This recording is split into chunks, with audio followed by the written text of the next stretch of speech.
Hello, all of you beautiful people. My name is Fellow Worker, coming to you from Iqaluit, Nunavut, Canada.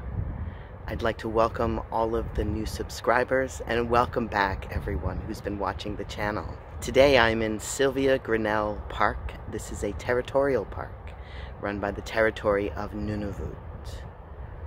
This is the area of fresh water that can be found in town that flows into the ocean, into Frobisher Bay. So this is where we can find char. I always thought char was more like a salmon, but it's actually more like a trout. It has a pink flesh, and it is delicious, whether eaten raw, dried, or cooked. And it is one of the staples of the Inuit diet.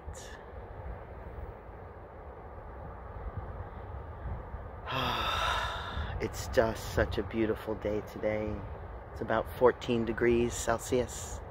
Sun is shining with a light wind.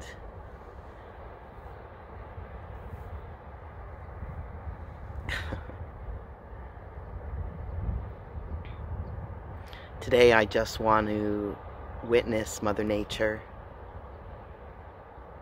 and feel all of her healing energy